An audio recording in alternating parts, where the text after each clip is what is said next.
O Ateneo hoxe continúa co seu proxecto que se ven cumplindo por cursos, digamos, cursos de comiñas, e ora, hoxe, iniciaremos esta nova etapa que, en realidade, ven a enchernos un pouco de orgullo, de satisfacción a la vista de como foi o ano pasado, que foi realmente foi un ciclo moi completo, moi interesante, en que se fixeron máis unha serie de aportacións e de experiencias novas, como foron unha exposición espléndida de Compostela única, e coa experiencia posterior de unha edición dun libro sobre as fotos que se expuxeron. Nosotros mantuvemos os luns do Ateneo como unha constante, como unha línea de iniciación que se produciu aquí cando retornamos á segunda etapa do Ateneo, que foi no 2008, e a partir de aí fuimos engrandecendo con os parladoiros e con unha serie de actos paralelos, as citas as visitas guiadas, as excursións, etc.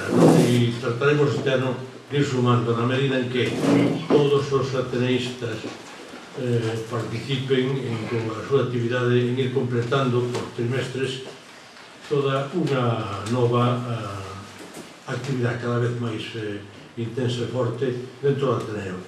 O Ateneo se encontra tamén agora na operación, digamos así, de conseguir un local que é o local que estaría na plaza de Salvador Parga, donde a Iglesia das Ánimas, no predio local, están os membros da directiva tratando de levar adiante este proxecto, non?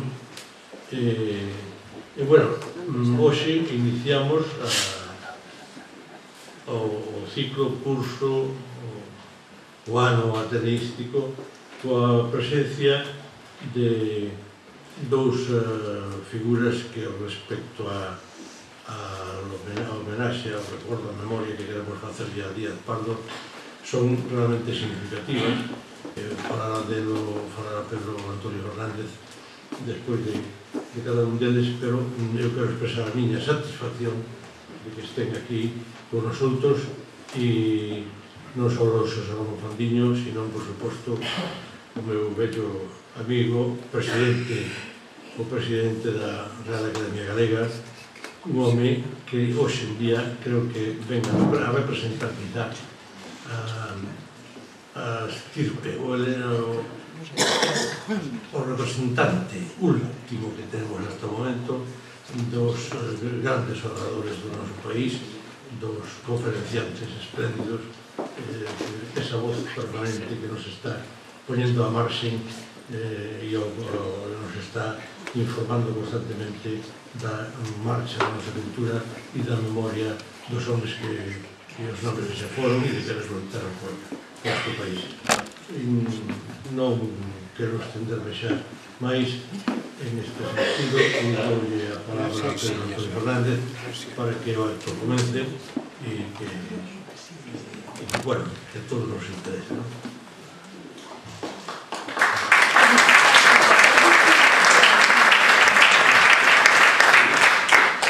Boas tardes.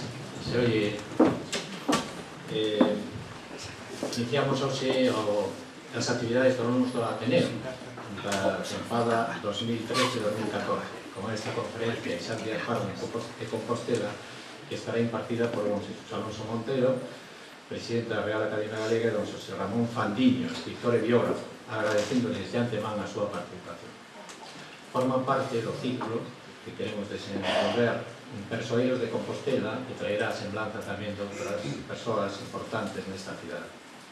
Teño que decir de entrada que hai moitas persoas, casi todas, aquí presentes, máis axetadas que eu para facer esta presentación, pero como sou son moi disciplinados. Vou ler moi brevemente unos datos biográficos dos conferenciantes. En primeiro lugar, de José Ramón Fandiño, que será o que comece a falar.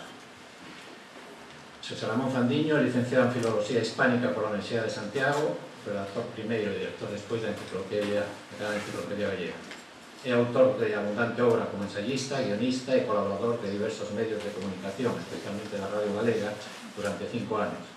Desta etapa é de subliñar o Premio de Xornalismo Quinto Centenario da Universidade de Santiago, con característica de institución académica distinguiu o programa Galicia Universitaria, que dirixiu e presentou diariamente durante o curso 34-95. É membro do Padroado do Museo do Pobo Galego, presidente da Fundación do Pedrón de Ouro e secretario da Academia Real Isaac Díaz Pardo.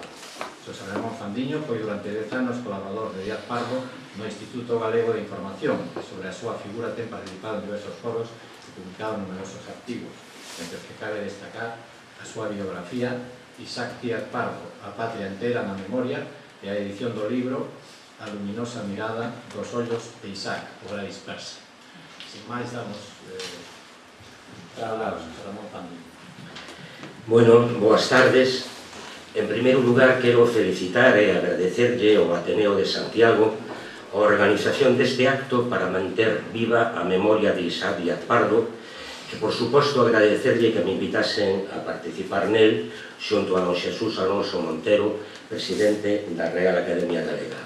Agradecido tamén a Salvador García Bodaño e a Pedro Antonio, bello amigo, bello con V e con B, polas súas hermosas palabras. A sección Compostela do Ateneo amosa nas súas actividades a súa identificación coa historia e ca vida de Santiago. E ninguén como Isaac representa esa esencialidade santiaguesa. Era unha regalía camiñar con el por Compostela, porque chiva desvelando historias e segredos da Compostela non levítica na que transcorreron os primeiros 16 anos da súa vida. Isaac era santiagués de berce e no seu libro fundamental Galicia hoy e el resto del mundo, e en moitos dos máis de 500 artigos xornalísticos que lle teño digitalizados, ofrece unha visión panorámica que nos axuda a coñecer o ambiente da cidade nos seus anos da infancia e primeira adolescencia, que son os que van desde 1920 a 1936, que se desenvolveu arredor da Rúa das Hortas, da Rúa Carretas e do Carme de Abaixo, nos que xogaba nun equipo de fútbol que se chamaba Os Invencibles, aínda que nunca gañasen un partido, que normalmente remataban loitando a pedradas cos rapaces de outros barrios ata que os separaban os villeus. Santiago era para Isaac unha vila fortemente enraizada no agro, un cruce de camiños que se converteu na gran aldea de Galiza e se configurou como centro espiritual en coldo que se artellou a Galicia como nación. A feira, na carballeira de Santa Susana, incidía neste sentido de gran aldea. A feira de Santa Susana era un espectáculo que serviu de inspiración a máis dun artista, sobre todo a Carlos Maside e a Luis Seoane, e tamén os cartéis de cegos de Isaac. Sempre había un cego co seu cartel, o seu instrumento musical e a muller que cantaba e vendía os papéis coa lenda, xeralmente un crime. O cego podía ser de verdade ou de mentira, pois, como dicía Isaac, para pasar por cego hai que ter moita vista. Os seus primeiros estudos realizounos na Academia Xelmire, na Algaria de Abaixo, na que o director e propietario, don Xosé Teixeiro, o 14 de abril de 1931, empezou a clase estendendo un xornal sobre a mesa e leulle aos alumnos as nobras sobre a proclamación da República e fíxolles un discurso sobre o significado que tiña aquel cambio na forma de goberno, a conquista da liberdade para conseguir máis xustiza, máis saber, máis ciencia e para que houbese traballo e orde para todos. Naquel momento, en Santiago, víanse moitas escarapelas coa bandeira republicana que facía e vendía Pérez Grandes, o da Tinturería España. O estalar o movimento, a don Xosé Teixeiro pecharonlle a Academia e tivo que andar fuxido. Logo Isaac pasou ao Instituto de Segunda Ensinanza, en Mazarelos. Dos seus profesores, Isaac recordaba sempre o de francés, Pierre Ladevin, o que lle chamaban Pierre el del Vino, porque bebía como un cosaco. A don Nicolás González Ruiz, o que lle chamaban Cacahuete, porque era moi pequeno, que era o de literatura, e que sempre animaba a Isaac que escribise porque lle vía dotes para a literatura. Do que Isaac tamén guardaba un recordo moi grato era de don Agustín de la Rosa, o de Ciencias Naturais, que hoxe ten unha rúa en Santiago, a da Rosa, que moitos pensan que é polas roseiras que ali había, cando en realidade lle puxeron ese nome en homenaxe ao botánico Agustín de la Rosa. Cando Isaac se foi facendo máis mociño, ia casi a diario con mandados de seu pai ao Teatro Principal, a imprenta de Ángel Casal e ao Colexio de Fonseca, onde tiña a sede o Seminario de Estudios Galegos. Tamén de moi novo comenzou a axudar a seu pai nos traballos de escenografía e cartelística e a participar do ambiente artístico e galiguista da súa casa.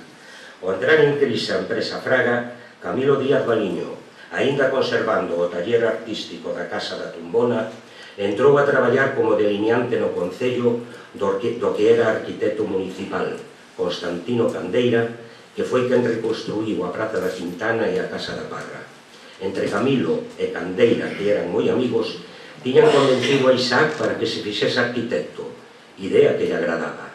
Por iso, nos seus artículos xornalísticos se mostra tan intransigente coa arquitectura, tan pobre de imaginación como se fixo non Sancho nos Concheiros. Entre os disparates cometidos pola dictadura pasada, inclúe a demolición da Igrexa da Trinidade, que facía parella coa de San Frutuoso á entrada da Rúa das Hortas, e as casas de Espinosa, unha delas proxectada por Domingos de Andrade e o pastiche que construíron no seu sitio como sede do Banco de España. Estremecedoras son as páxinas que Isaac escribiu sobre as súas vivencias dos primeiros días da Guerra Civil en Santiago e sobre o desgarro emocional que para el supuxo o asesinato de seu pai.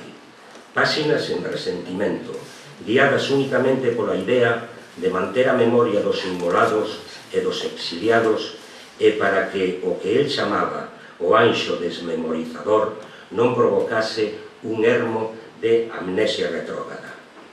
Se estremecedoras son esas páxinas, candorosas son as que lle dedica a Teresa dos Chismes, unha veciña da Rúa das Hortas que foi a que lle estrouxo a noticia de que Camilo Díaz Baliño fora sacado da Falcona sen que se soubese a onde o levaran, o que facía presaxiar que o asesinaran. Teresa vivía na máis absoluta miseria, sirvindo lealmente a todos, e para axudar a familia Díaz Pardo en tan tremenda situación, ofreceulle os que non tiña e escondeu a Isán na súa casa esa noite. Foi ela a que foi falar co xefe da Falcona para que lle deixase sacar un caderno no que Camilo retratara co seu lápiz de carpinteiro os seus compañeiros de prisión nos primeiros días de agosto de 1936. Ese caderno non se sabe moi ben como chegou na Argentina ás mans de Luis Seoane, que o depositou no arquivo do Museo Carlos Maside, onde Isaac o custodiou con todo esmero. Ali están retratados Ángel Casal, Francisco Comesaña, Modesto e Marcelino Pasín, Onécoras, Sisto Aguirre de Rianxo, Pepiño Areosa, etc. Ademais da súa condición de santiagués convicto, a que seguiremos aludindo, antes tratarei de tratar sintéticamente unha semblanza da súa poliédrica biografía na que contemplaremos a súa dimisión de pintor, ceramista, editor, escritor e gran emprendedor que puxo os seus 91 anos de vida ao servicio da dignidade humana e da ética por riba de todo.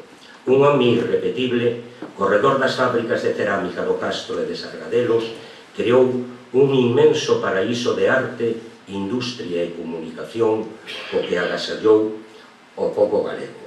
Isaac Nace en berce humilde na casa da Tumbona da santiaguesa Rúa das Hortas o 22 de agosto de 1920. Na horta da casa montou seu pai, Camilo Díaz Baliño, un galpón palafítico de madeira que era o taller central de escenografía e impresión de cartaces da empresa de Isaac Fraga e lugar de encontro para grande parte da intelectualidade galeguista que se achegaba a Compostela nos tempos da Segunda República, desde Castelao ou Ánxel Casal hasta os máis novos da xeración do Seminario de Estudios Galegos.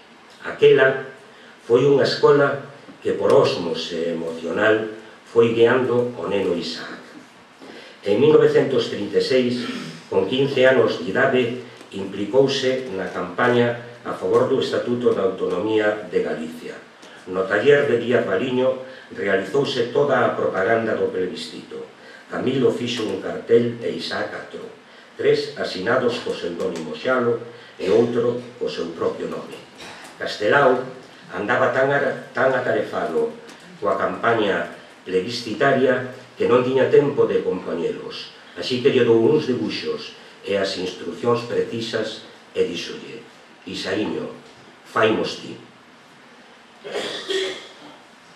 Todas as ilusións da infancia e adolescencia escacharon en xullo de 1936. Camilo Díaz Baliño foi inmolado e o seu cadáver apareceu nunha gavia en Palas de Rei. Avisados polo Dr. Puente Castro de que as vidas de Antonia, a nai, e Chita, a irmá, pero sobre todo a de Isaac corrían peligro, refuxiáronse na Coruña. Isaac na casa do seu tío Indalecio, na praza de Pontevedra, onde estivo agachado medio ano sen sair á rúa. Con 16 anos acabados de cumprir, Isaac perdeu-no todo e pasou de ser un neno educado nos valores republicanos a un adolescente baixo sospeita durante a guerra e a posguerra. A maior parte dos amigos de Camilo Díaz Baliño foron asesinados, encarcerados ou obrigados a exiliarse. As ilusións da familia Díaz Pardo quedaron desmanteladas e sumida na máis absoluta pobreza. En 1939, ao resultarlle impensable por motivos económicos a súa idea de facerse arquitecto, con axudas económicas diversas, decide trasladarse a Madrid a estudar na Escola Superior de Belas Artes de San Fernando. Visitou en viaxe de estudos os museus máis importantes de Roma, Siena e Florencia. Exerceu de profesor na Escola Sant Jordi de Barcelona e desde 1943 a 1948 dedicouse íntegramente á pintura e realizou numerosas exposicións na Coruña, Vigo, Madrid, Barcelona e Londres con grandísimo éxito. E no momento en que se dixía como o valor máis consagrado da plástica galega do seu tempo, decidiu abandonar a pintura porque iso de andar pintando cadros e depois venderlle aos capitalistas facíao sentirse incómodo. Abandona, pois, o seu cabalete e instálase no Castro de Samoedo, onde casara en 1945 con Carmen Arias de Castro, familiarmente coñecida por Nimina. En terreos do Pazo do Castro do Sedo, propiedade da familia de Nimina, Isaac montou un laboratorio para estudar as mesmas arxilas caoliníferas que Antonio Raimundo Ibáñez usara para fabricar louza en Saladeros. Entre 1946 e 1949 fanse os primeiros ensayos e o resultado positivo da experiencia fixo posible que se constituíse a fábrica de cerámicas do Castro. Iniciouse a comercialización das pezas en 1950 e en 1952 tiña xa un cadro de personal próximo ao centro de traballadores e cuns produtos con boa aceptación no mercado. Nun principio, a produción consistiu case exclusivamente en reproducir en porcelana finísimas pezas decorativas orixinais de Isaac. Pouco despois xa se iniciou a fabricación de servizos de mesa. Tratábase, por tanto, de volcar a arte en produtos de consumo popular capaces de integrar a arte e o deseño na cadea de produción industrial, de facer unha seriación mecánica e achegarse ao concepto máis moderno de igualitarismo e benestar social.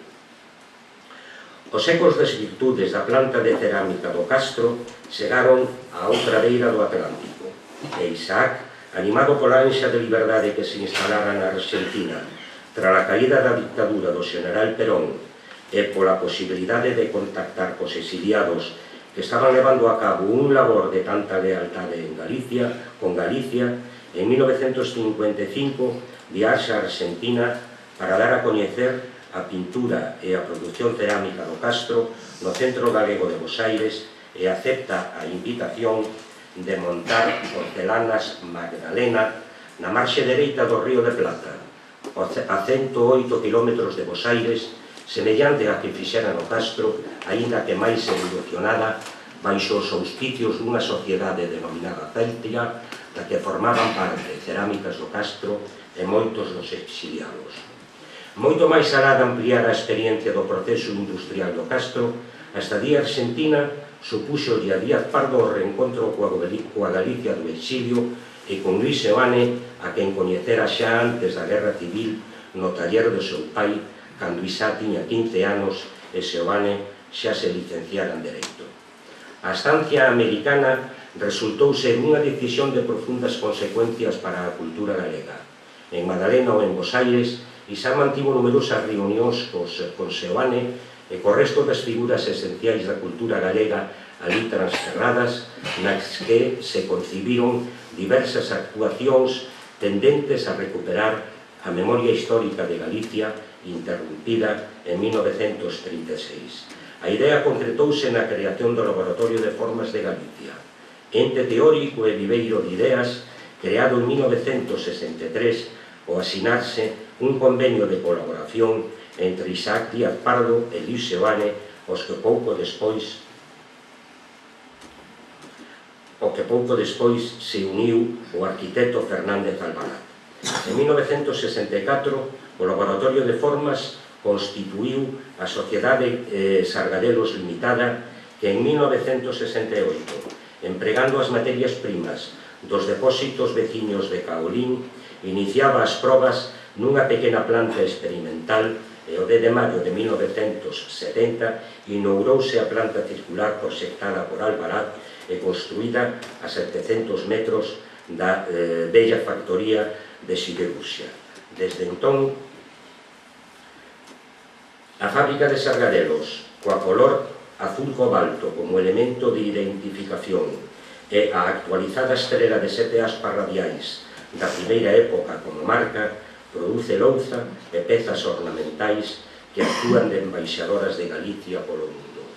Os prototipos da cerámica de Sargadelos nacen da conxunción da idea básica de Seoane de querer enriquecer o mundo coa nosa diferenza e a do compromiso social das formas de Isaac.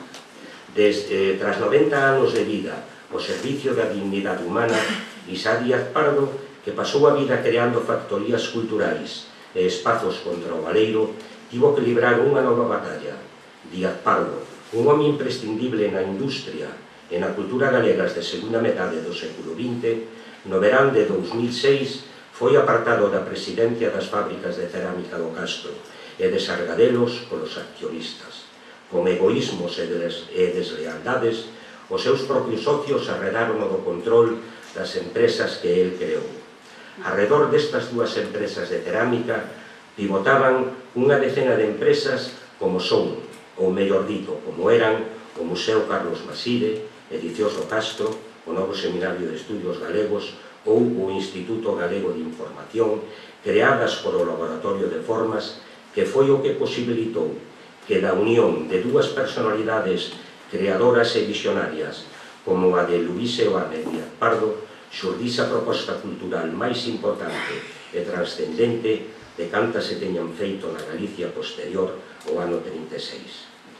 E para rematar, volvemos ao compostelanismo de Isaac, porque desde que se puxo en funcionamiento en San Marcos o Instituto Galego de Información, a Factoría Cultural do Grupo Sargadelos, Isaac, ademais da súa oficina máis estable, ali montou a súa vivenda, dúas habitacións unidas do terceiro andar do IGI, unha pequena cociña para os almorzos e a cea, un modestísimo dormitorio separado por un tabique dun espazo de traballo no que había unha mesa e 2 ou 3 sillas. Como toda decoración, o cartel que seu pai fixera para as festas do Apóstolo de 1934. Polo día non, que convivía cos seus colaboradores, pero na noite quedaba aliso nun edificio de 10.000 metros cuadrados na invernía dun coruto do Monxoi. Isto só se explica tendo en conta a súa inesgotable capacidade de traballo e porque el quería facer do IGI o Instituto de Investigación e Deseño co que o Laboratorio de Formas dirixixe a orientación da cerámica de Sargadelos e os diversos empreendementos de recuperar as formas da memoria histórica de Galicia e que sentase as bases do futuro do Grupo Sargadelos. Para o ideario do IGI, o importante era apoiar todo tipo de información e comunicación para servir a Galicia e as causas xustas. E Isaac traballaba e vivía no IGI, porque como motor de esa empresa consideraba que tiña que estar permanentemente a pé de obra. Por iso, un non pode menos que quedar estupefacto ao ver na prensa do pasado día 2 que Xismundo García, un dos accionistas que participaron no golpe de Estado que afastou a Isaac da dirección das empresas por el creadas, presente unha denuncia contra os 11 membros do Consello de Administración das fábricas de cerámica do Castro de Sargadelos entre 2000 e 2007 por autorizar pagos ao IGI por realización de actividades inexistentes. E a estupefacción convértese en indignación ao ver que a querela presentada polo tal Xismundo e admitida a trámite polo xulgado de instrucción número 1 de Viveiro advirte que Isaac Díaz Pardo dispuxo da sede do IGI como residencia sen que existise pago ou retribución alguna en contraprestación por ese disfrute. Bochornoso, por ser comedido nas palabras. Cerca do mediodía, ao regresar da fábrica do Castro a que iba casi todos os días, baixaba a Santiago, aparcaba na Rúa Nova diante da Galería Sargadelos, recollía a prensa no quiosco de Doloriñas na Rúa do Vilar e a correspondencia no apartado de correos, e volvía ao IGI a comer, que tiña cociña e comedor porque case todos os días tiña convidados, moitas veces exiliados. Un dos convidados aos que Isaac trataba con moito esmero era Xesús Alonso Montero, grande amigo de Isaac de sempre e máis aínda desde que xuntos puxeron en marcha a Biblioteca do Exilio, que deixou de existir cando en 2006 os novos administradores de Sargadelos se interesaron na dimensión editorial da empresa. Ai se soubese os esforzos que tuvo que facer Isaac para publicar co carimbo de Edicións do Castro o facsímile do Galicia o Iberoibérico ou a historia de Manuel Díaz González, o pequeniño do Incio, médico e concelleiro do Incio, asesinado en 1936. Alonso Montero, ademais de presidente da Real Academia Galega, tamén o é da Academia Real Isaac Díaz Pardo, que organizou a homenaxe no primeiro cabedano en Boisaca. Publicou o libro Unha cesta de pombas e mazás e organizoulle unha homenaxe en Monterroso. Case todas as tardes tiña que volver a baixar a Santiago a atender as súas obrigacións como presidente do Padroado no Museo do Pobo Galego e membro do Centro Galego de Arte Contemporánea e da Fundación Granel, así como moitos compromisos. En 1988, o Concello de Santiago concedeulle a Díaz Pardo a medalla de ouro e nomeou no fillo predilecto de Santiago de Compostela, distinción que lle agradeceu moitísimo a Xerardo Estévez, o que sempre o apoiou como alcalde e do que admiraba as súas cualidades como intelectual e como político e a súa condición de santiagués de pura cepa. Políticamente, Isaac militou nas Xuventudes Socialistas, con 15 anos. Deses anos sempre recordaba que visitaba a casa da tumbona José Silva, do Carme de Baixo, fundador do Partido Comunista e que pasaba moitas temporadas no cárcere. O pai de Isaac axudaba-o no que podía e Silva correspondíalle levándolle os primeiros libros marxistas que se publicaban en España. Tamén era veciño da Rúa das Hortas o Nécoras, vello loitador político en América, anticlerical empedernido que montou unha taberna no Pombal que se chamaba o Inferniño. Era un tipo fornido, intelixente, intransigente e bovedor. Nunha festa do Corpus tomouse a xustiza pola man e con un pau desfíxolle a procesión en plena Rúa Nova ao cóengo o que o xuíz sobresaiu o sumario nunha causa que o acusaba de aborto criminal. O Nécoras foi detido por Roxo Bestial e no 36 pasearon no túnel da Ponte da Rocha. Esta historia conta outro compostelán daquela época, Fuentes Jorge, na súa novela Salomé del Sar. Fuentes Jorge, no ano 36, tivo que salvar a vida, fuxindo e logrando exiliarse na Argentina. En 1969 regresou para morrer na finca da Amanecida que a súa familia tiña pasada a Ponte de Vidán. Nos primeiros días de xullo de 1936, os falanxistas apuñalaron na Rúa do Vilar o seu amigo Arnani, un aprendiz de prateiro repuxador que defendía con ardor as ideas anarquistas de seu pai, un modesto obreiro da construción de San Lourenzo. Os autores da puñalada escaparon a refuxiarse na farmacia de Víctor Muñoz, nas Casas Reais, que era quen introducira e organizara as ideas nazis fascistas en Santiago. Isaac e os seus amigos das Xuventudes Unificadas perseguiron os agresores e apedrearon a farmacia de Víctor Muñoz. O seguinte día foi no buscar a policía e estivo encausado moito tempo. Hernani, abandonado, morreu no sanatorio de Conxo e Isaac fíxolle un ensayo de retrato. Durante a campaña do plebiscito do Estatuto de Autonomía, Isaac, os seus compañeiros das Xuventudes Unificadas, encheron Santiago de propaganda e nunha camioneta do lixo do Concello recorreron as aldeas circundantes de Santiago ata a Ría de Arousa facendo propaganda.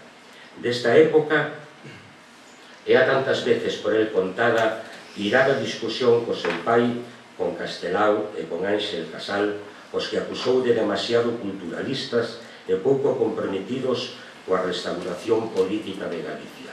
Claro, vostedes, os galeguistas, son así porque son uns reaccionarios, díxolles. Castelao riuse polo baixo e borburiñou. Vaya por rapaz. Casal mantivo a compostura, pero mostrou o enfado.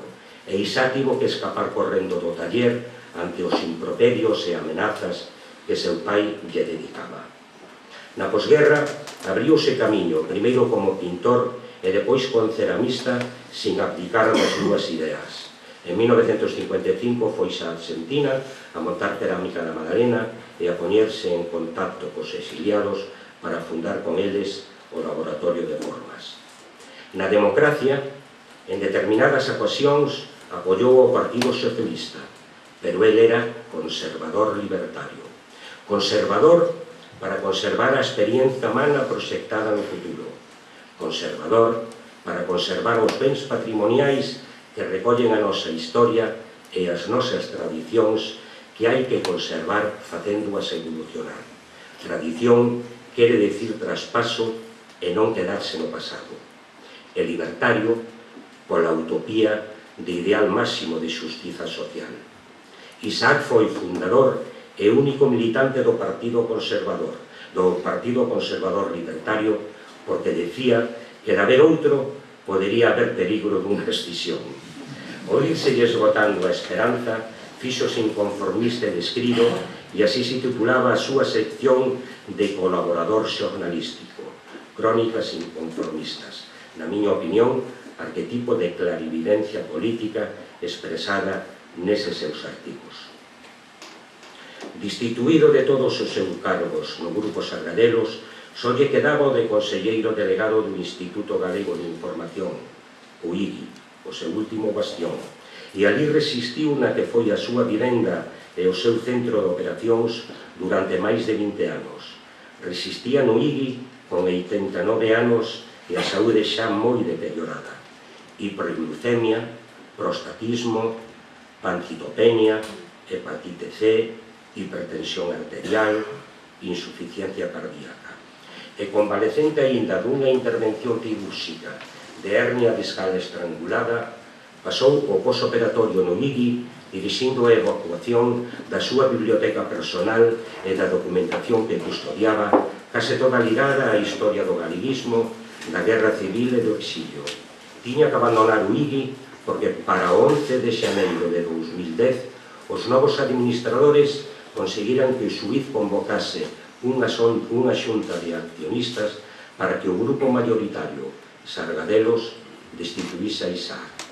Isaac non asistiu á xunta, pero antes de que empezase a reunión, seu fillo Camilo entregoulle á delegada xudicial unha carta na que Isaac presentaba a súa dimisión irrevocable que lle permitía irse antes de ser destituído. E tamén lle escribiu unha carta aos socios do IGI na que, entre outras cousas, lles decía que ao fin chega o momento que teño que despedirme de vos. Unhas circunstancias excepcionais na máquina da xusticia acabaron con todo o que tiña un significado reivindicativo da cultura galega no Grupo Sargadelos. O Seminario de Sargadelos, aínda que era unha institución tecnolóxica e científica, completábase cunha sección de comunicación que deseñaba e vixiaba que Sargadelos non fose só un negocio. Edicións e Gráficas do Castro foron as que crearon ese concepto de reivindicación da memoria histórica que logo en Madrid converteron en lei. E o IGI, que xa estaba ferido de morte, tocoulle este 11 de xaneiro recibir a derradeira puñalada. Renuncio a seguir loitando, seguro de que as responsabilidades virán, aínda que non me atopen vivo. Acompañado da fiel menina, Isaac instalouse a vivir na casa familiar do Castro de Samoedo, desde onde seguiu loitando coas forzas que quedaban para que o Laboratorio de Formas recuperase a dirección ideolóxica do Grupo Sargadelos. Seguía vindo a Santiago e preparou a súa derradeira exposición, Pinturas e fracasos, na Casa da Parra de Santiago, en 2011. Morreu o 5 de xaneiro de 2012. Os seus restos mortais repousan, onde senón, no cemiterio de Boisaca, ao carón mesmo do memorial que o Concello de Santiago lle dedica aos que pagaron ca propia vida a defensa da liberdade e de Galicia en 1936, emprendemento de Luís Pasín cando era concelleiro. Pasín, outro grande amigo de Isaac. A Isaac mataronlle o pai e a Pasín 3 tíos. Partillaron na clandestinidade os perigos da loita pola liberdade, case sempre ao borde do abismo. Tamén Xerardo e Pasín interviron para que Isaac fose sepultado nun espazo reservado ao carón mesmo de don Antonio Fraguas, do Aurelio Aguirre e moi pertiño de Valle Inclán.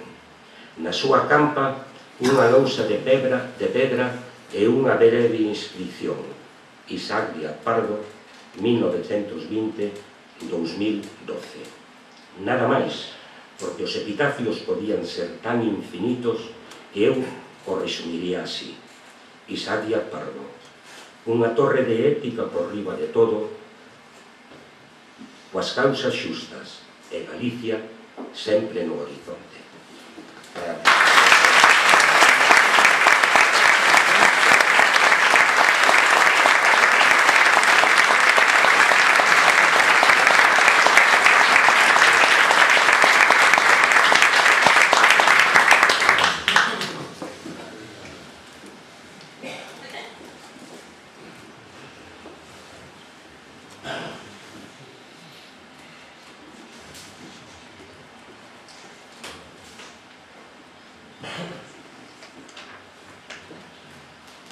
Bueno, vamos a seguir con la siguiente intervención con Jesús Alonso Montero. Voy a ser breve tamén na exposición do seu currículum, todo o mundo lo coñece, pero quero decir estas palabras de presentación. Jesús Alonso Montero, catedrático de Literatura Galega na Universidade de Santiago e presidente da Real Academia Galega, licenciouse en Filosofía e Letras na Universidade de Madrid no ano 1953. 3 anos despois, converteuse en catedrático de Lingua e Literatura Española de Escolas de Magisterio e en 1959 sería o de Instituto. Doutorouse en Filoloxía Románica na Universidade de Salamanca coa tese Lengua e Estilo de Curros Enríquez en su poesía gallega no ano 1966. Como escritor, a súa obra innumerable e pouco seido sei da historia da literatura e da cultura galega que el non cultivase. Sociolingüística, problemática da lingua. Estudou en profundidade a obra dos clásicos da literatura galega e as letras galegas relacionadas coa República, a Guerra Civil, o antifranquismo e o exilio. Alonso Montero ingresou na Academia Galega en 1993 nun solemne acto no que pronunciou discurso manifestos en verso a favor da poesía civil nos primeiros tempos da posguerra na Galicia da terra e na Galicia migrante, 1939 e 1962. E o 20 de febreiro de 2013 foi elixido o seu presidente. Tamén en febreiro de 2013 foi creada a Academia Real Díaz Pardo para manter viva a memoria de Isaac con publicacións e organizando actos literarios. Díaz Pardo, o protagonista deste acto hoxe do Ateneo de Santiago, e Alonso Montero foron grandes amigos, camaradas ou correligionarios incluso. E Alonso Montero deixou escrito Isaac: comprobei que Xesús, todo o que fose traballar por as causas justas, naquel tempo prohibidas, non lle puña medo nin lle escastimaba tempo. A súa generosidade para traballar por estas causas non tiña nin ten límites. A estas virtudes unía e une a mellor información que podes ter un intelectual sobre a historia que nos tocou vivir. Ten a palabra con Jesús Alonso Montero.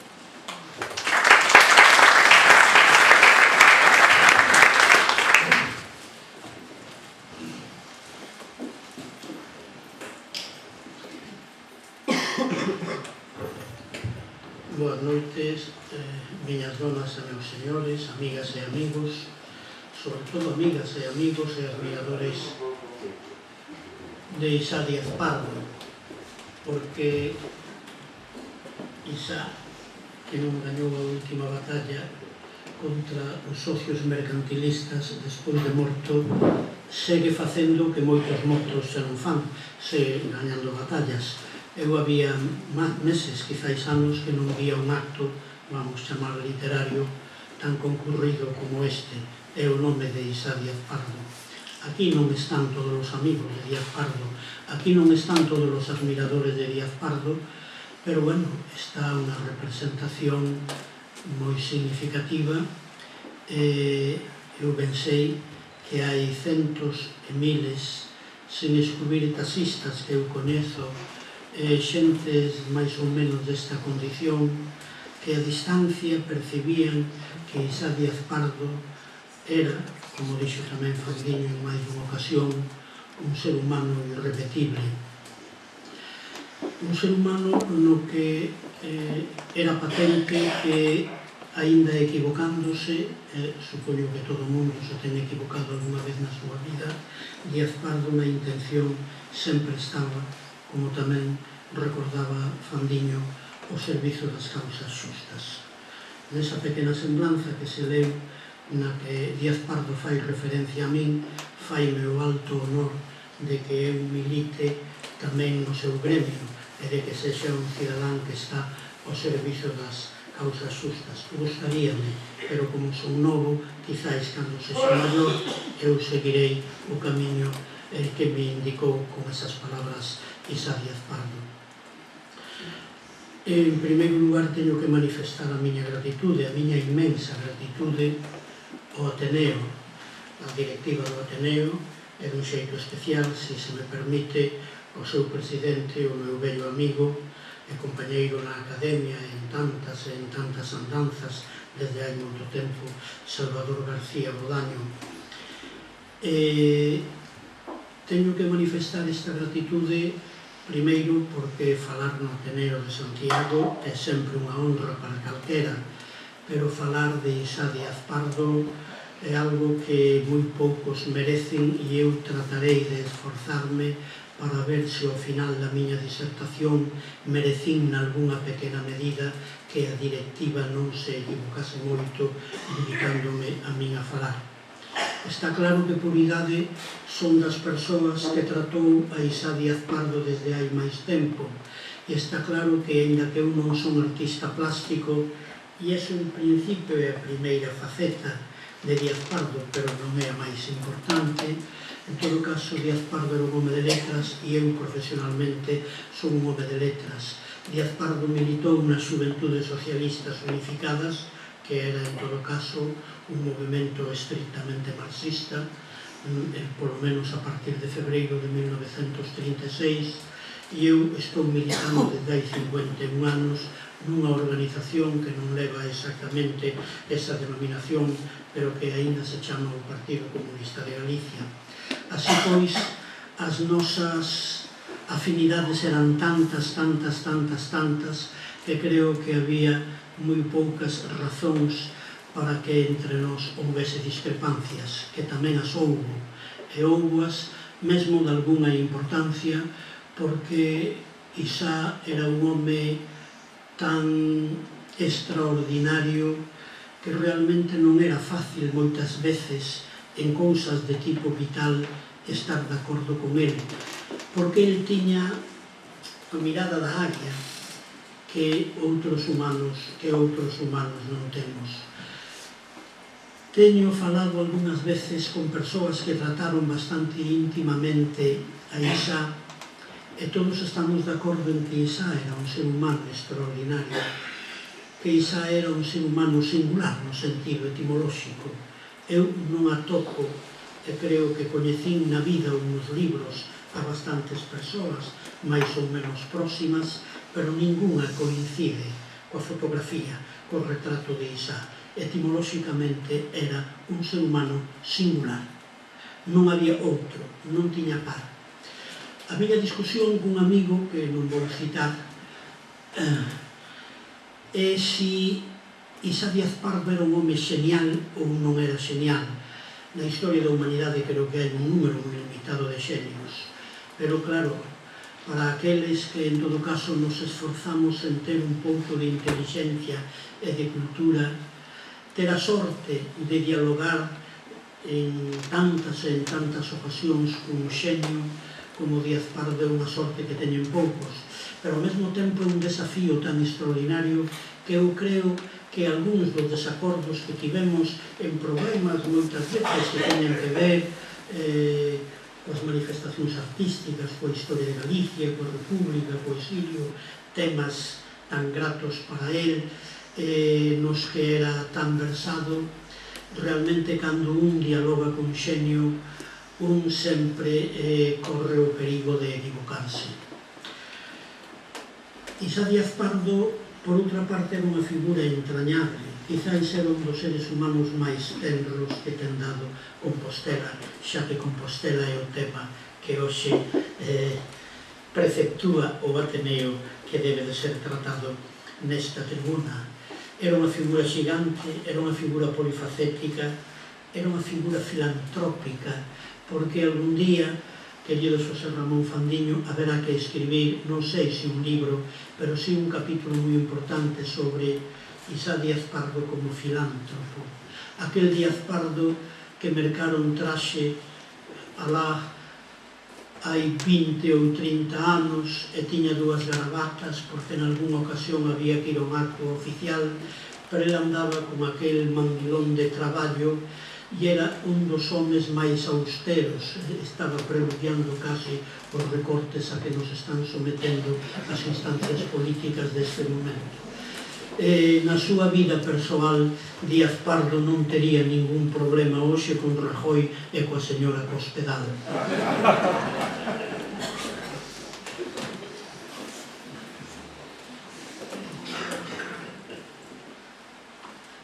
Fandiño, con cometeu a estupenda ousadía de facer un epitafio.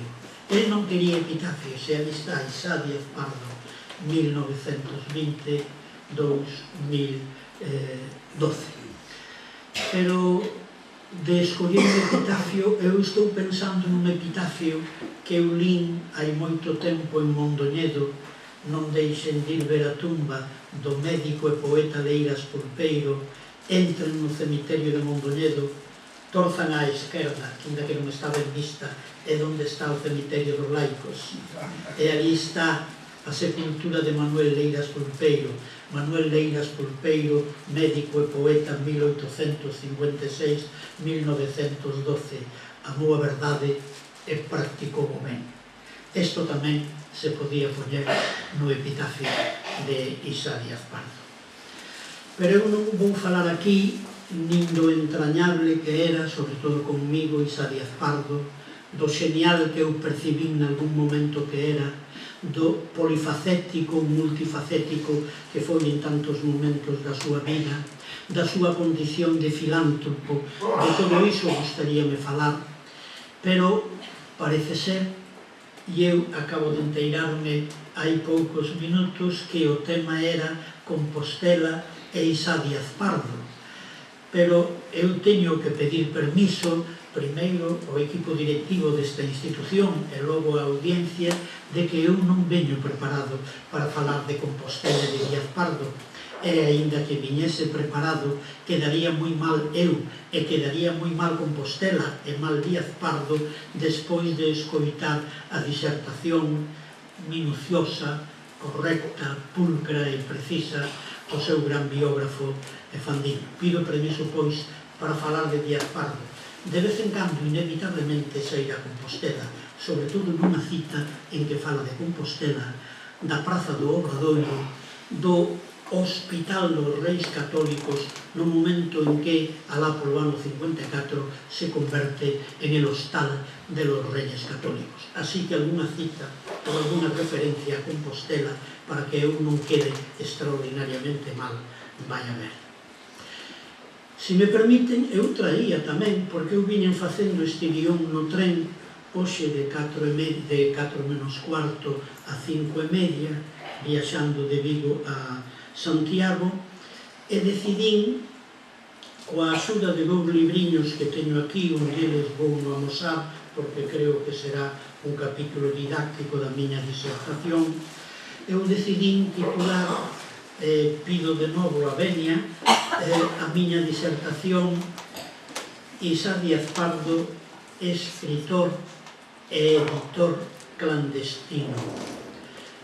Eu non sei se esta faceta, que por outra parte é dobre, clandestino como editor, clandestino como escritor, é a máis importante de Díaz Pardo, pero é unha das 20 ou 25 ou 30 ou 40 ou 600 facetas importantes de Díaz Pardo. Eu diría que dentro das importantes non é secundaria, está entre as primeiras. Por outra parte, pese a que eu creo ter lido todo o que se teña publicado con algunha sustancia sobre Díaz Pardo, e por se non fose así, estou en relación directa con quen sabe tanto e tanto de Díaz Pardo, que é Fandiño. Penso que esta faceta que eu vou abordar hoxe aquí diante de vostedes é unha faceta pouco coñecida, por non decir descoñecida. Pero antes de entrar de cheo nela, eu quixera facer unha especie de preámbulo ou de limiar, porque tense dito, Fandiño recordaba-o tamén, que Díaz Pardo foi o home da memoria histórica. E, en efecto, Díaz Pardo, xa antes da morte de Franco, pero non digamos despois da morte de Franco, en que, por tanto, sen censura de Fraga Iribarne e de outros ministros de información, podíanse publicar cousas despois do 76, que antes do 76 non se podían publicar. Se vostedes botan unha ollada aos libros desa colección excepcional, que é a colección de documentos, máis de 200 volumes máis de 100 publicados antes da morte de Franco e aproximadamente 100 despois do ano 75, despois do ano da morte de Franco. A diferencia entre uns e outros é grande. Hai temas republicanos ou temas do exilio, ou temas do anarquismo, ou temas sobre o socialismo, ou temas sobre o comunismo que non podían ser tratados nos libros publicados antes de 1975. Pero, se botan unha ollada os libros publicados despois da morte de Franco, realmente é sorprendente, porque el está aí utilizando unha gran parte dos seus aforros persoais para publicar libros que ningunha institución de índole privada ou de índole pública publicaba ou ten publicado. Quen publicou en 9 volumes o periódico Galicia, que dirixiu Valentín Paz Andrade entre o ano 1922 e o ano 1925. Quen publicou Galicia Emigrante, que son 3 tomos, que publicou Seoane no exilio entre o 55 e o 59. Quen publicou nun volume Nueva Galicia, que era o periódico dos comunistas na Guerra Civil, 37, 38 e principios do 39, ou Nova Galicia, o periódico, a revista dos galeguistas, tamén na Guerra Civil, aproximadamente nas mesmas datas. Hai, polo tanto, publicacións periódicas que exhuman para todos nós, non só para os investigadores, pero fundamentalmente para os investigadores e para os estudosos, que ningunha institución pública, nin en Galicia nin fora de Galicia, intentou editar. Isto fixo Isá Díaz Pardo, porque Isá Díaz Pardo tiña o criterio que había que ter e, por outra parte, estaba en condicións de destinar unha parte dos seus aforros á edición desa empresa editorial. Isto é un pequeno limiar ao Díaz Pardo, escritor clandestino e editor clandestino. Quizáis moitos de ustedes saben, pero quizáis tamén algúns de vostedes non o saben, ou o saben con certa imprecisión. Pero Díaz Pardo foi un dos homes que alimentou económicamente a editorial máis importante antifranquista que houbo na historia da humanidade, que non é, por exemplo, a editorial Ebro do Partido Comunista, París, ou que non é algunha editorial das que había en Buenos Aires, Montevideo, Caracas, que publicaban libros fundamentalmente antifranquistas. É a editorial Ruedo Ibérico, que dirixía un anarquista valenciano, amigo persoal de Isá Díaz Pardo, que se chamaba José Martínez, no noso argot Pepe Martínez. Anarquista, pero que publicaba libros antifranquistas, libros sólidos, libros serios. Un dos grandes libros que se teñen escrito por calquera historiador da historia moderna e contemporánea de España é o libro de Brennan, El laberinto español. Ese libro publicouno Pepe Martínez en Ruedo Ibérico, París. E quizáis ese libro financiou Isá Díaz Pardo, porque ao final Díaz Pardo era modesto de verdade, daqueles que non decían certas cousas, e aínda que moitos, dunha maneira ou doutra, Fandiño dun xeito, quizáis eu doutro, a xeitos doutro, Ricardo Salvá doutro, Xerardo Esteve doutro, que estivemos moi próximos a él, hai cousas que non sabemos. Se algún día nos reunimos todos os íntimos de Isá, haberá cousas que el se levou ao outro mundo e que nunca nos las comunicou. Nunca nos las comunicou porque Isá Díaz Pardo era o gran discreto da historia. Sempre quería estar nunha terceira, nunha cuarta, xa non digo nunha segunda ringuileira, e nunca era dos primeiros da foto. Era o que facía as fotos, como saben que era un dos seus vicios. Isá Díaz Pardo financia, non sabemos que libros, pero financia libros. O que eu non sei é se a policía de Fraga Iribarne chegou a coñecer este fío económico que había entre Díaz Pardo desde Sargadelos e Ruedo Ibérico en París con José Martínez. E non o digo por facer demagoxia, cito a Fraga Iribarne e podería decir os ministros franquistas de información.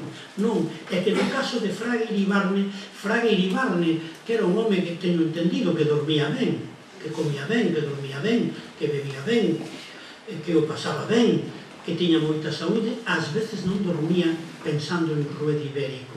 Chegou a saber polos seus policías, polos seus delatores, que Díaz Pardo estaba alimentando económicamente Ruedo Ibérico. É certo, nalgúns volumes, neste, ao que penso dedicarlle uns minutos.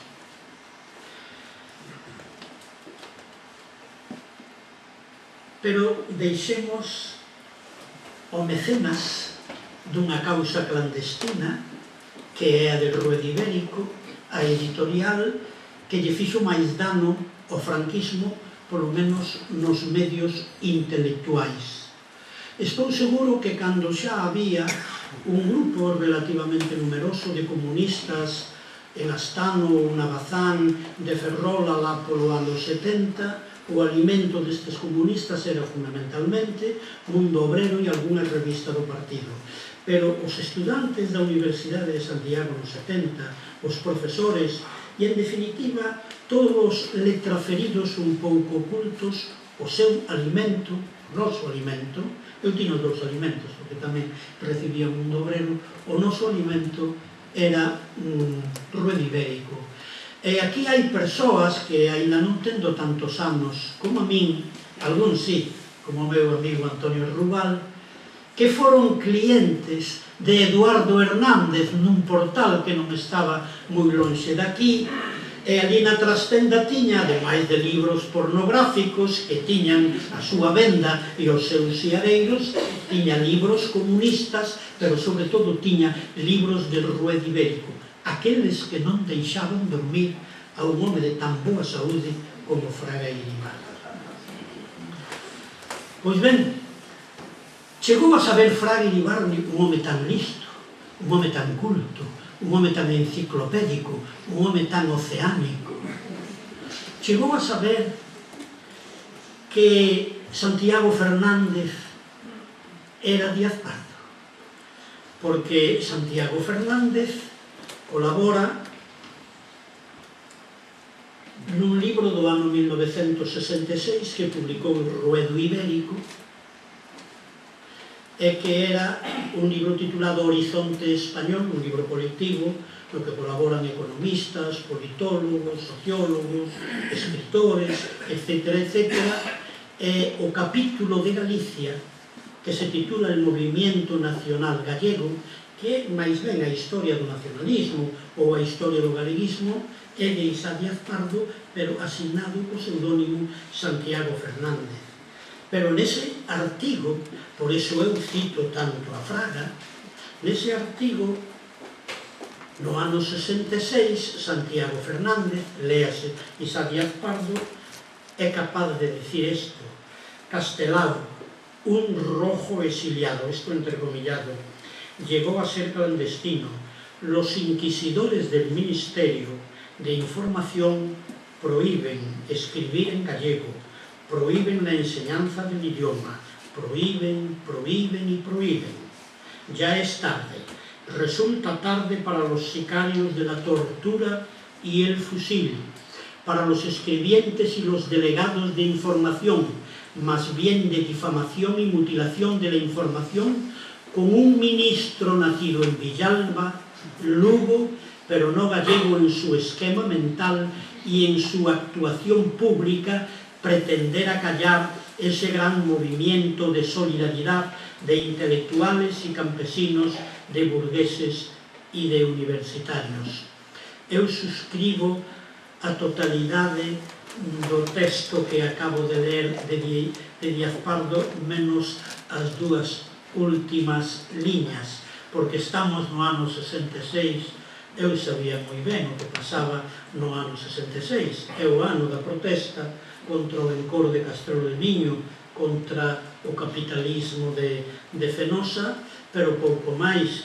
A solidariedade de que el fala de intelectuais e campesiños, de burgueses e de universitarios, habería que facer o comentario que xa fixo alguén a propósito do outro texto: lástima que tanta beleza non fose verdade. Pero é verdade todo o que hai de fermoso nas liñas anteriores do texto que eu acabo de ler diante de vostedes. Pero Díaz Pardo colaboraba con pseudónimo noutro tipo de revistas que quizás tiñan máis audiencia, porque a revista Galicia Emigrante, que dirixiu Luís Seoane desde o ano 1955-1959 en Buenos Aires, é unha revista que en algúns capítulos pode parecer un pouco superficial, quizáis un pouco folclórica, quizáis un pouco na liña do galeguismo tradicional, que non era o galeguismo de Luís Seoane, que no fondo, como saben, era un home de ideario máis ou menos marxista. Pero é que en cada número de Galicia Emigrante hai capítulos e hai capítulos. E hai capítulos nos que colabora, por exemplo, Díaz Pardo. E Díaz Pardo asinou durante 4 anos bastantes artigos que escribía coa man dereita. E cando escribía coa man dereita Díaz Pardo, asignaba Isa Díaz Pardo. Pero ás veces Díaz Pardo non lle escocía o corpo, era incapaz de escribir coa man dereita, escribía coa man esquerda e utilizaba varios pseudónimos. Entre eles, un moi grato a él, Ollar Novo, unha maneira nova de ollar. Hai, polo menos en Galicia Emigrante, 9 artigos co pseudónimo de Ollar Novo. E hai un artigo único en galego de Isa Díaz Pardo na revista de Luís Seoane que asina un tal Xoán Mazarico. Está en galego e fala da Academia Galega e fala bastante mal, porque estamos no ano 50 e poucos. El fai a descripción dun acto no que todos os académicos interveñen en lingua castelá, salvo o vello Bané Fontenla, que fala en galego. Pero el aproveita porque lle debía de ter unha especial xenreira a don Francisco Serrano Castilla, que foi delegado de Información e Turismo en Lugo, tamén na provincia da Coruña, e que era o encargado de autorizar ou non autorizar determinadas actividades culturais ou determinadas publicacións. E, para desgracia da Academia, foi membro correspondente desta institución, nomeado polo beatífico don Manuel Casás, que algo tiña que facer para salvar a Academia das arremetidas franquistas, nomeouno o señor Casás, presidente daquela, a Serrano Castilla nomeouno académico correspondente. E xa está equivocado na súa información, cousa infrecuente nel, porque el contrastaba moito a información e di que é académico numerario. É académico, pero non numerario, é correspondente, e di que non se comprende como é académico dunha institución como a Real Academia Galega, que ten como misión diaria, constante e entusiasta, prohibir as manifestacións orais e escritas en idioma galego. Evidentemente, isto non o podía afirmar nin sequera nunha revista que se publicaba en Buenos Aires co nome de Isa Díaz Pardo, porque a policía lía Galicia Emigrante. Eu sei por un exiliado, Ramón de Valenzuela, que nunha ocasión foi interrogado pola policía antes de baixar do barco en Vigo, alá polo ano 67 ou 68, e un dos policías chegou a dicirlle: preocúpanos máis o periódico Galicia da Federación de Sociedades Gallegas e a revista que parece que xa non se publica, Galicia Emigrante, que Mundo Obrero. Eso lle dixo a policía a Ramón de Valenzuela. Por lo tanto, a policía daqui, a policía de Fraga, a policía de todos os ministros de información, lían determinadas publicacións, sen excluir, naturalmente, a Galicia Emigrante. O que eu me pregunto é eses censores que estaban asalariados por Fraga e Iribarne no Ministerio de Información, e que algúns non eran parvos, outros incluso eran cultos, e todos eles, ou parte deles, proviñan da policía, e algo de detectives tiñan, non foron capaces de sospeitar que Xoán Mazarico era Isá Díaz Pardo. Ese é un misterio do que tampouco falou Díaz Pardo, porque Díaz Pardo nunca falaba dos encontronazos que tivo ca Dirección Xeral de Seguridade. A min só me falou dun na súa vida, que é pintoresco. Nunha ocasión chámano da Dirección Xeral de Seguridade, o sitio donde Willy el Niño, entre outros, torturaba os que non eran franquistas, e ten que presentarse en 24 horas ali. E cando el cree que vai ser recibido polo Director Xeral de Seguridade de infausta memoria, que nos recibe unha bisneta de Curros Enríquez, que traballaba ali e que lle pedía dereitos de autor porque acabábamos de publicar, tamén me meto eu aí, porque eu son o autor do prólogo e de algunhas notas, o Divino Sainete de Curros Enríquez. Eso contou-no minuciosamente, non só a min, sino a moita xente, pero outros contactos coa policía ou coa Dirección Xeral de Seguridade sempre nos omitiu Isá Díaz Pardo. En Galicia Emigrante, nun dos artigos, asinado por Ollar Novo, pseudónimo bastante significativo, menciona a Arburúa, o ministro de Comercio, do que di, palabras textuais, participa con capital particular en una de esas empresas especializadas en colocar los recursos mineros en manos extranjeras, entre ellos el hierro, el estaño, el wolfram, los silicatos alumínicos de Galicia, etcétera, etcétera, etcétera. Aqueles que sexan moi novos e non teñan información precisa do que era España do ano 60, 61, 62, saben que isto era non imposible de publicar e que sería suicida facer a menor referencia a un feito como este que está denunciando o pseudónimo de Ollar Novo.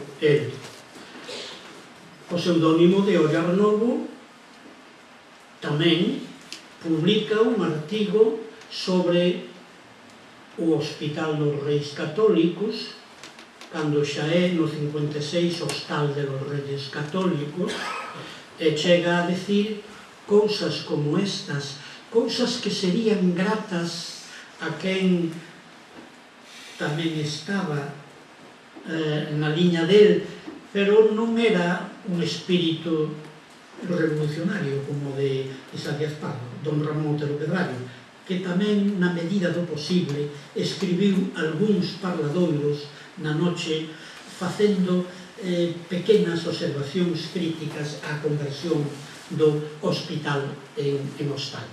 Díaz Pardo, Ollar Novo, nesta ocasión, di: hoy el Hospital Real de Santiago, por virtud de algo extraño a los intereses de Galicia, ya no es el hospital paradigma de caridad.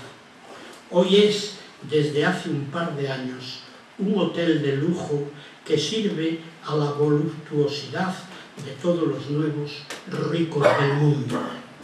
Los nuevos ricos del mundo, que non ten nada que ver co verso que el cantaba cando era das Xuventudes Socialistas Unificadas, o primeiro da Internacional, os pobres do mundo. Nos pobres do mundo estaban os inquilinos do hospital. Os novos ricos do mundo están no novo hostal. Esta é unha faceta, eu diría bastante pouco coñecida, de Díaz Pardo. Pero agora volvemos ao Díaz Pardo, escritor clandestino, editor clandestino e filántropo da causa clandestina, porque este libro fíxose con diñeiro de Díaz Pardo. Este libro é unha xoia, este é un exemplar, debe de haber poucos no mundo, da primeira edición, a dos 66, hai cousa de 10 anos, non me acordo en que ano foi, Fandiño, fíxose unha edición facsímile que leva un prólogo meu, porque eu fui sempre un namorado deste libro. Este libro titúlase Galicia Hoy, e non hai anos 66, aínda faltan 10 anos para que morra Franco, polo tanto estamos no medio e medio do proceso franquista. E daquela, salvo grupos como os comunistas e pouco máis que recibían a prensa do seu partido,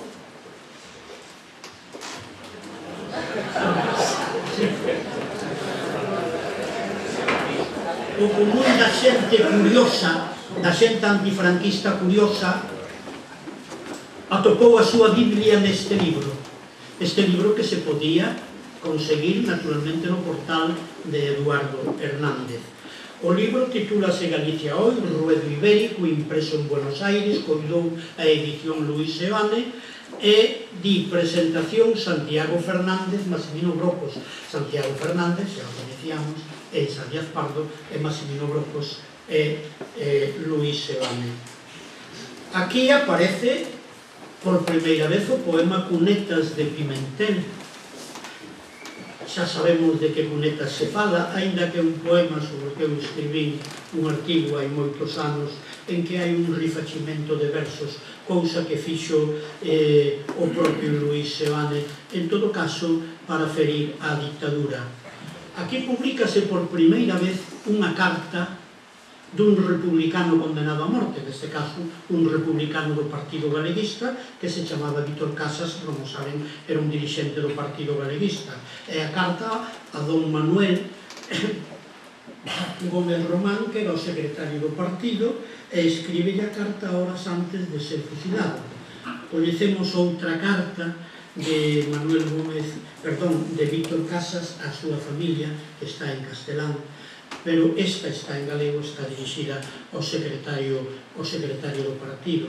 Esta é unha carta que chegara á familia de Beiras e Antiacal, eles regalaron a min, eu dinlle a Santiago, a Díaz Pardo no ano 65, e no ano 66 apareceu publicada aí, ante a miña propia sorpresa, porque Díaz Pardo andaba preparando textos de toda índole, e os demais proporcionábamoslle textos sin saber moi ben cal era o seu destino. Eu non sabía que esta carta que eu lle regalara a Díaz Pardo, xa me regalaran a min antes, ia ter ese destino.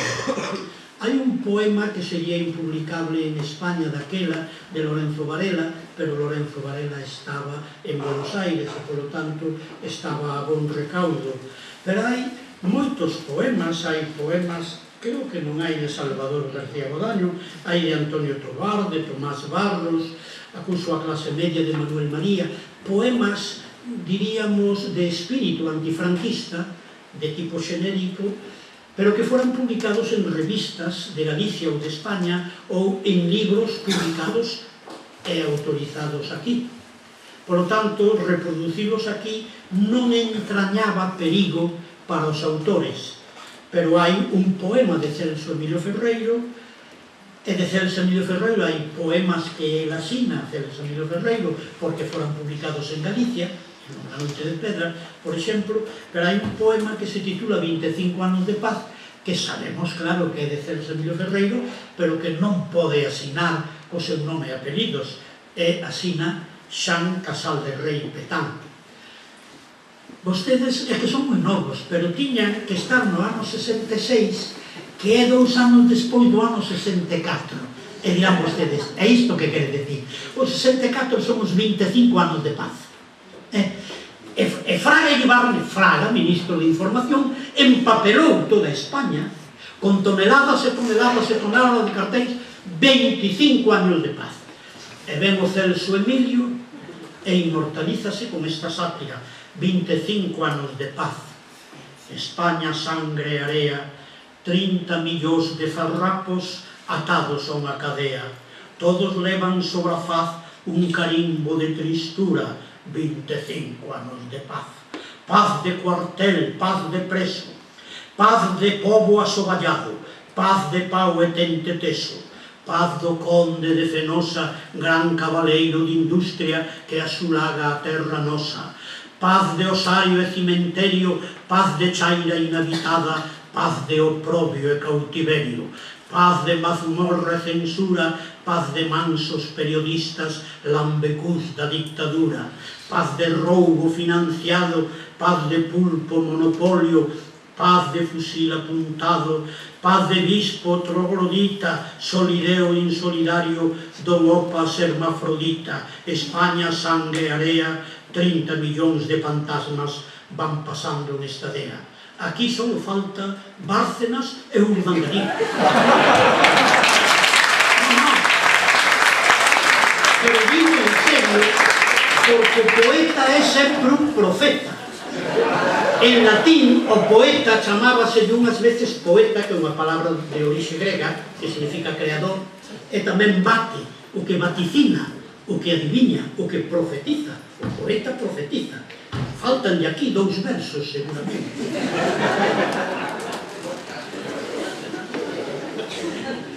Eu son o único autor en prosa deste libro que asinou co seu nome e apelidos. Pero, bueno, era un traballo, vamos a chamar, filolóxico, pero non moi ben visto pola censura, que se titulaba El gallego, Historia, Razón, Pasión, Adversidad e Esperanzas de unha lengua. Como creo que xa nos queda moi pouco tempo, eu tiña moitas clandestinidades que contarles, pero en todo caso queda feita unha pequena introdución ao gran Isá Díaz Pardo como escritor e como editor clandestino. Gracias.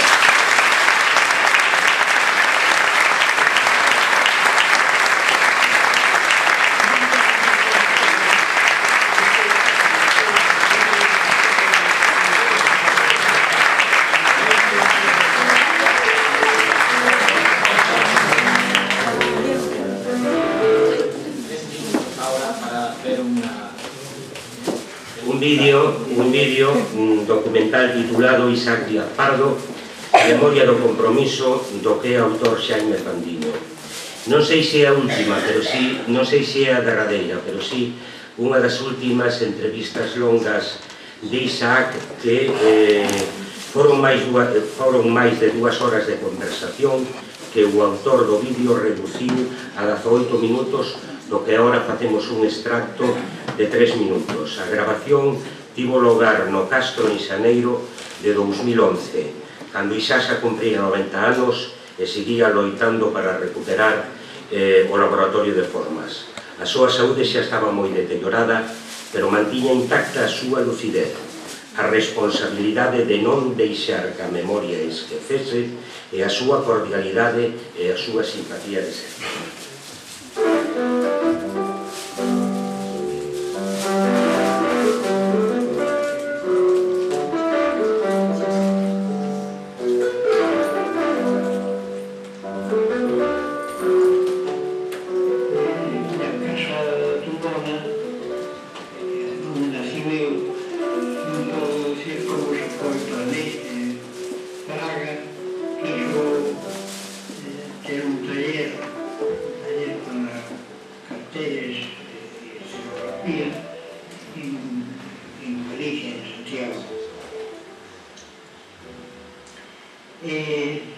Non sei, escolleron aquela casa, na parte de oeste, había unhas máquinas. Bueno, era como agora, o que pasa é que a manivela era a man, non tiñan motores, pero non eran tantas as animaladas que decíamos que había que cambiar o mundo, cambiar a Dios bendito, e a madeira da antiga, que non os imprimió, pues los llevábamos ao ceo, porque sabíamos que nos iban a probar. Bueno, claro, aquelas gentes que estaban ali, todos deles foron inmolados inmediatamente, pois daquilo, inmediatamente, pouco tempo morreu no exilio.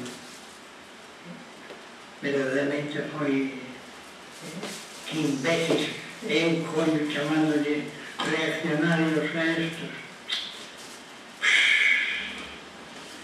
No ano 55, entonces eu fixe o primeiro viaxe a Argentina, un avión que durou 42 horas en chegar lá,